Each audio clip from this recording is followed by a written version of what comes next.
Assalamualaikum dear students, welcome to Online Academy with AG. Today we will start chapter number 2, okay, and this is our first topic. तो बेटा जब हम जिंदगी में हमारा वास्ता कई क्वांटिटीज से पड़ता है, वो क्वांटिटीज कितनी किस्म की होती हैं, how many types of quantities are, ये हमने देखना है। तो क्वांटिटीज बेसिकली बेटा दो किस्म की होती हैं, scalar quantities and vector quantities. Know what are scalar quantities and what are vector quantities, ये हमने आज देखना है। तो बेटा स्केलर क्वांटिटीज, जैसे फर्ज करें कि आप जो है वो शुगर ले जाते हैं शॉप से, तो आप शॉपकीपर को सिर्फ ये कहते हैं कि मुझे 5 kg शुगर दे दो, तो वो आपकी बात को समझ आता है कि आपको कितनी शुगर चाहिए, ठीक है। तो आप किसको बताते हैं कि आज टेम्परेचर 45 डिग्री है, तो वो समझ जाता है कि आज कितना टेम्परेचर है, ठीक है, आपको कोई और चीज़ नहीं बतानी पड़ती। तो ऐसी क्वांटिटीज जिनको बताने के लिए सिर्फ कीमत चाहिए हो, उन्हें हम कहते हैं scalar quantities. The quantities which require only magnitude for their complete description are called scalar quantities। जो ऐसी मिक़दारें जिनको बयान करने के लिए सिर्फ कीमत चाहिए हो, स्केलर क्वांटिटीज कहलाती हैं। जैसे मैस, वॉल्यूम, टेम्परेचर, ठीक है, ये मैंने एग्जांपल भी दिया आपको। और दूसरी किस्म की जो क्वांटिटीज हैं, देखिए जैसे फर्ज करें आपने जो है वो चेयर उठानी हो, किसी बच्चे को कहेंगे भाई जाओ चेयर उठा के आओ, और वो नीचे की तरफ फोर्स लगा रहा हो, तो फिर आप उसे क्या कहेंगे, आप उसे कहेंगे भाई चेयर उठानी तो उसके ऊपर की तरफ फोर्स लगाओ, अपवर्ड फोर्स लगाओ। फिर अगर वो कम फोर्स लगा रहा है तो वो चेयर पर नहीं उठा सकेगा, आप उसे कहेंगे कि भाई चेयर के ऊपर जो है वो फोर्स ज्यादा लगाए ताकि आप उसको उठा सके। तो आप उसको दो चीजें बताएं, आपने उसे बताया कि कितनी फोर्स चाहिए चेयर को उठाने के लिए, और दूसरा कि भाई इसको ऊपर की तरफ उठाओ, अपवर्ड डायरेक्शन में जो है वो इसको उठाना है। तो इट मींस कि आपको चेयर को उठाने के लिए दो चीजें बतानी पड़ी, फोर्स की मैग्नीट्यूड यानी कीमत एंड डायरेक्शन यानी सिमत।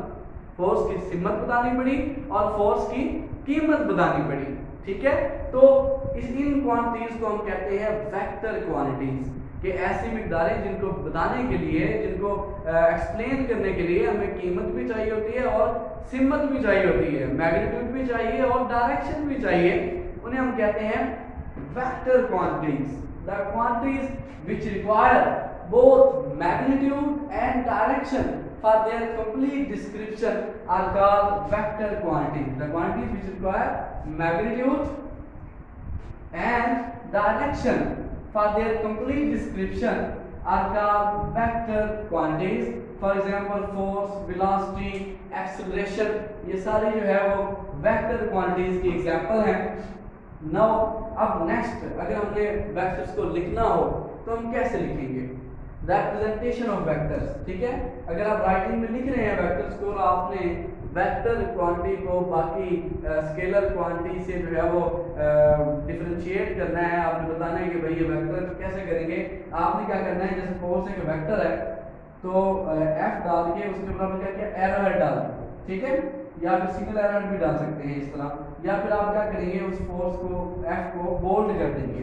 ये सारे अगर आप इस तरह लिखेंगे एफ को, फोर्स को, तो रीडर जो है वो समझ जाएगा कि आप वेक्टर की बात कर रहे हैं। आपकी बुक में ज़्यादातर जो है वो बोल्ड किया होता है, बट आपने जो है वो राइटिंग में क्योंकि हमें इजी जो है इजीली एरोहेड हम यूज़ कर सकते हैं, तो आप ये वाला यूज़ कर सकते हैं, ठीक है। तो ये सारी जो है वो वेक्टर्स की नोटेशन है जब आप उनको राइटिंग में लिख रहे होते हैं। लेकिन अगर ग्राफिकली शो करना हो किसी वेक्टर को, तो हम ग्राफिकली किस तरह शो करेंगे वेक्टर को। फॉर एग्जांपल एक वेक्टर ए है, अगर मैंने इसको ग्राफिकली शो करना है तो इट इज वेरी इजी, बड़ा आसान सा काम है। आपने क्या करना है, एक लाइन लगानी है और एक एरोहेड साथ लगा देना है। We can represent the vector by a line with an arrowhead. अब मकसद क्या है इस लाइन का और इस एरोहेड का, ये हमें देखना है। तो जितनी इस लाइन की लंबाई होगी, लेंथ ऑफ लाइन आपको बताएगी कि भाई वेक्टर ए की मैग्नीट्यूड कितनी है।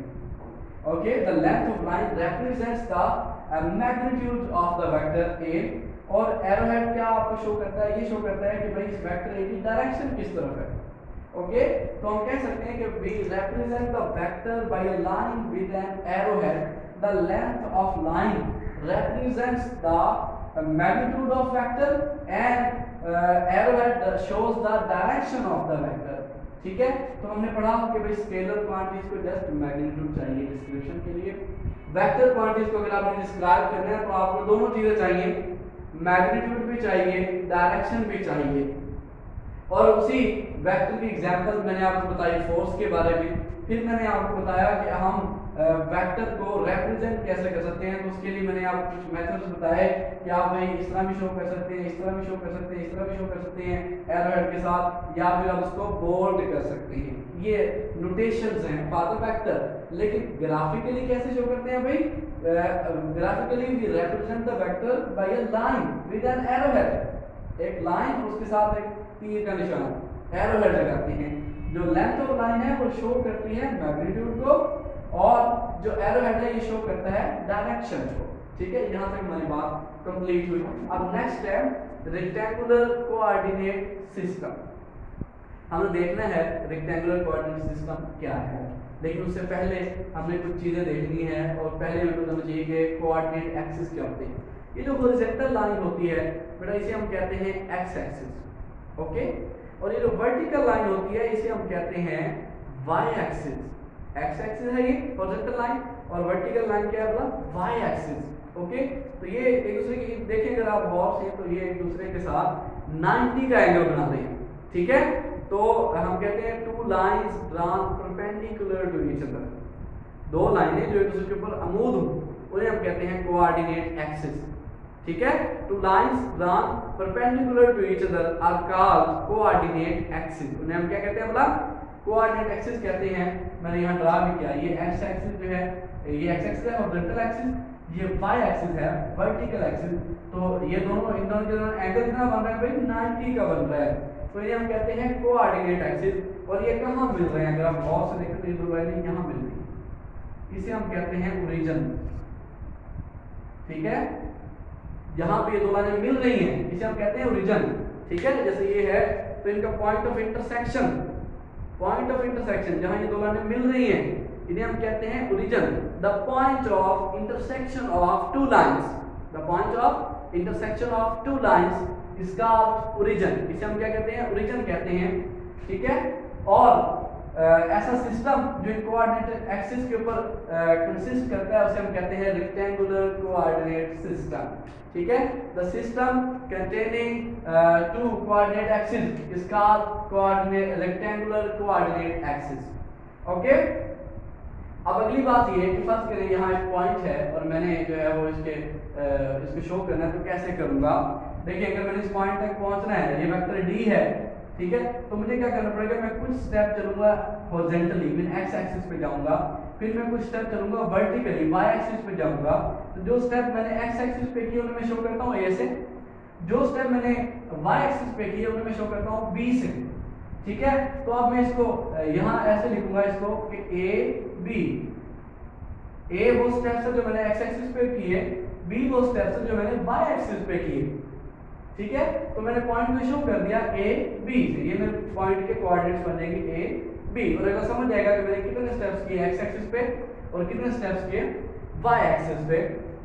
तो ये तो था रेक्टेंगुलर कोऑर्डिनेट सिस्टम के बारे में। अगर रेक्टेंगुलर कोऑर्डिनेट सिस्टम में यानी प्लेन में अगर आपने किसी वेक्टर की डायरेक्शन को शो करना है तो आपको चाहिए एंगल, कि ये वेक्टर हॉरिजॉन्टल एक्सिस के साथ कितना एंगल बना रहा है, ये शो करेगा कि इस वेक्टर की डायरेक्शन क्या है। The direction of vector in a plane is described by the angle which a vector makes with the horizontal axis.